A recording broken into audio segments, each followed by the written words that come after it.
Smooth 98.1, it is 30 minutes gone past 6 o'clock, and this is Business Express on Smooth Breakfast.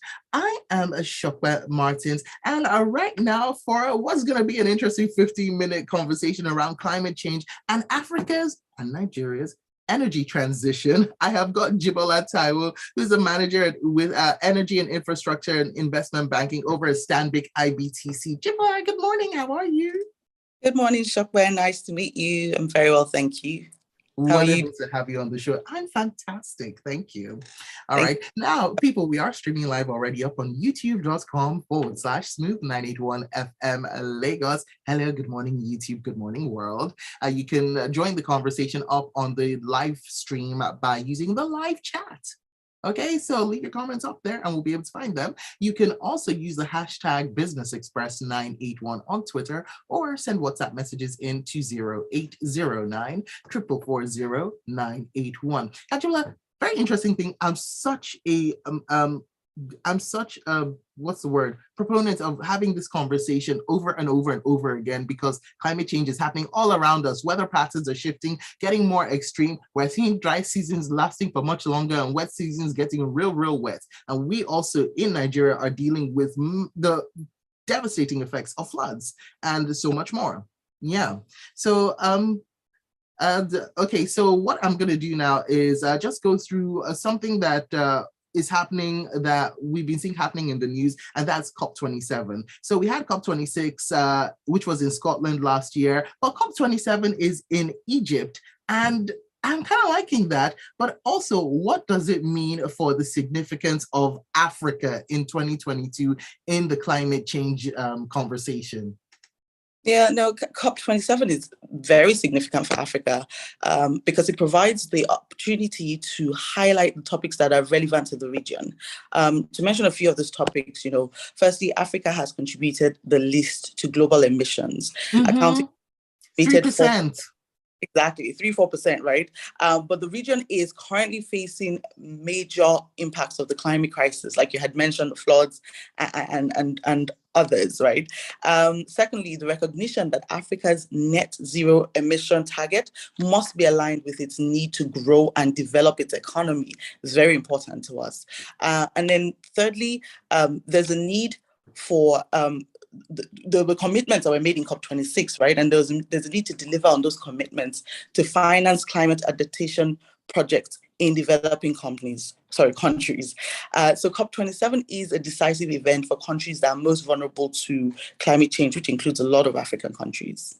All right. Now, the debate around Africa's energy transition is whether or not the West can impose or advise targets for the continent. So what do you make of this issue? Well, what I think is Africa has been impacted by climate change just like the rest of the world. So the region must join the drive to limit carbon emissions as it develops its economy. However, this drive to net zero emissions must be considered within the context of a just energy transition for Africa. What does this mean? It just means that Africa's transition towards a low carbon economy will be a gradual and measured process, taking into account the significant energy deficit, right, across African economies, especially across sub-Saharan Africa, where almost half of the population don't even have access to electricity in the first place. We also have to take into consideration of, obviously, like we had mentioned earlier, the fact that this region is actually contributing the least to global emissions. So as African countries set their net zero target, the region must have a just energy transition to enable the expansion of its economies, to improve access to electricity, and establish a base load capacity to meet electricity demand. Okay. Now, there was something that I've talked about before on in other parts of Smooth Breakfast, and that's the Uganda-Tanzania oil pipeline, right? Because that sparked a massive row in which we saw different authority figures in both countries come out and say, excuse me, what is the West trying to do here? So they'd be working on jointly on a massive crude oil pipeline, and this is after the International Energy Agency warned that the world would not be able to meet its climate goals if any new fossil fuel projects weren't stopped. But also, it goes back to that central question that you've already, or that central tussle that you've already talked about, growth versus meeting those targets. I mean, so what would you say about that bit of news that came out and was, trending? Well, I'll say this, like I said earlier, Africa has to set its own goals in terms of how it chooses to transition into cleaner energy. Obviously, we have to, like the rest of the world, but then we need to do it at a more gradual process, gradual phase, and to accommodate where we are at this point in time with regards to our economic development. So absolutely, in that scenario, it applies as well.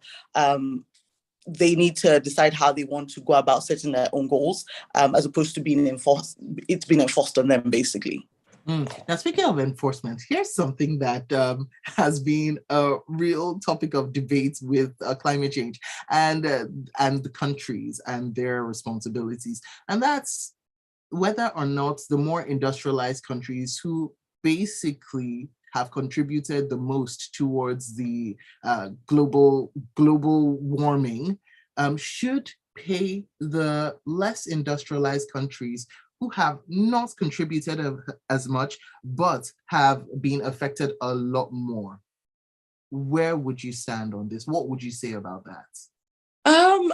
It's a very interesting topic. Just throwing that out there. It's a very interesting topic, whether or not they should be, the less developed countries should be compensated for not contributing as much, and it's a very interesting topic.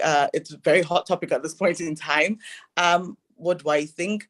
I would say that I think at this point I'm less interested in who pays who what, right? Okay. I'm more interested in where do we go from here, right? As opposed to focusing on what's happened before in the past. Where do we go from here? How do we develop our economies? Because at the end of the day, if we get payment for it and it doesn't go towards what we need it to go towards, which is developing the economies, then really, what's the compensation for? I don't know. I feel like targeted payments might be something. Just putting it out there. Well, then again, you never know, right? You never know. All right, bringing it back to Nigeria now. So our Vice President, Yemi Osinbajo, said that Nigeria is targeting net zero emissions by 2050 in an effort to reduce our greenhouse gases in the country. Is that a feasible target? No. Okay, so quick one. At the COP26, they actually Nigeria committed to achieving net zero emissions by 2060. It was updated, I think it was initially 2050, and then they updated it to 2060, sorry. Is it feasible? I would highlight what we need to do to achieve that. And then, firstly, is the investment that is required. So about 1.9, I would say roughly about $1.9 trillion has been estimated as the investment, the financing that required to achieve this target. The largest portion of this investment will go towards power and infrastructure sector.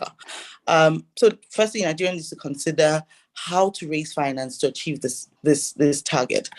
Secondly, to achieve net zero goal, the power sector alone requires a new capacity of about 220 gigawatts of solar, hydro generation capacity, and biomass.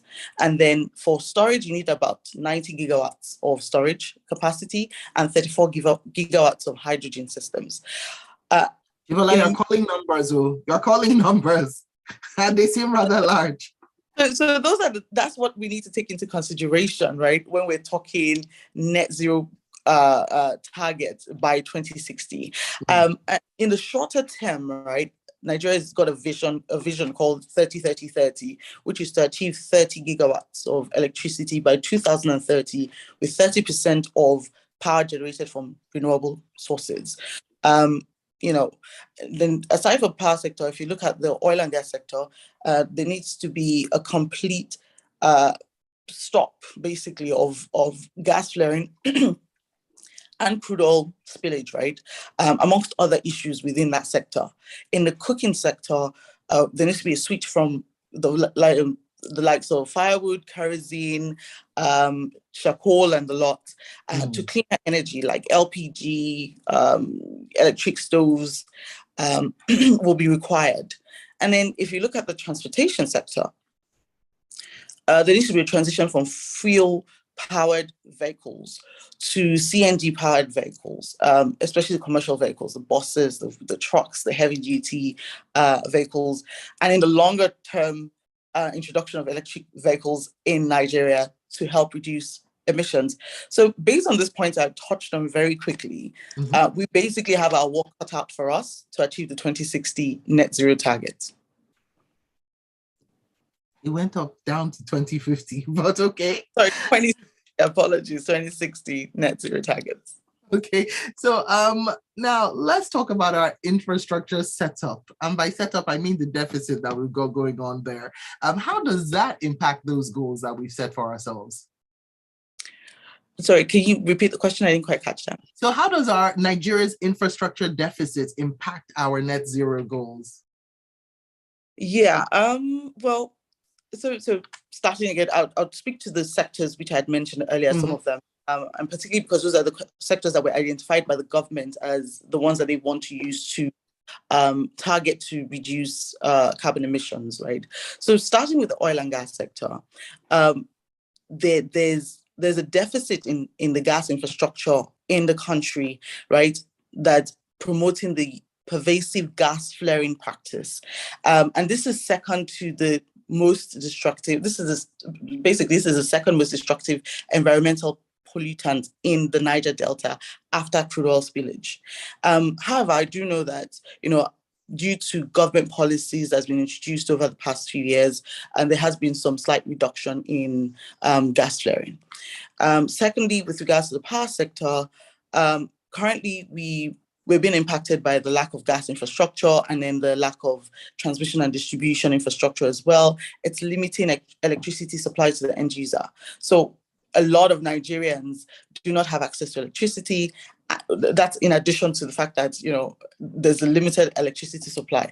And what's been happening is a lot of us are using diesel and fuel generators, which are contributing to carbon emissions, right? And then with the transportation sector, like I mentioned earlier, there's a lack of adequate public transportation, like buses and trains in the country. So that means there's a lot of cars on the road powered by fuel, basically, which is contributing into carbon emissions, as opposed to having electric vehicles, which hopefully we'll have at some point.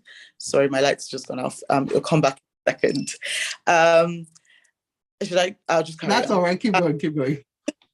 And please note that with regards to the transportation sector, that sector accounts for 10% of total greenhouse emissions in Nigeria. So this gives you a glimpse of how the infrastructure deficit impacts our net zero goals.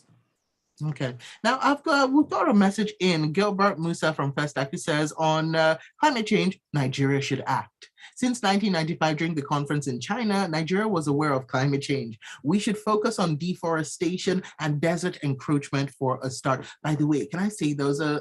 I was reading, and I've just been obsessed with a village that was in India, that is a village in India, which had massive deforestation and desert encroachment, and in which the village head decided that they were going to plant 111 trees for every girl that was born in that village. And now you need to see that village, where before it was barren wasteland, now it is lush, green, amazing. We can do that. I see where Gilbert Musa is coming from. But also I see that we don't have any time left. I thought I was going to be able to grill you some more because you've been giving us some really enlightening answers and eye-opening answers, right? But, well, we'll see what happens for 2050. We're fingers crossed. We never know. All Thanks. right. So thank you so much, Jibola. Thank you so much for joining me for today's show. My guests today are ladies and gentlemen who have been listening and watching, on air on YouTube, was Jibola Taiwo, who's a manager, energy and infrastructure and investment banking over with Stanbic IBTC. Thank you so much. It's been so much fun. I want you back on the show. Thanks, Shekwa. It's been great chatting with you. Hopefully back soon. We'll see. Fingers crossed. All right. Have a wonderful day. Bye. You too. Take care.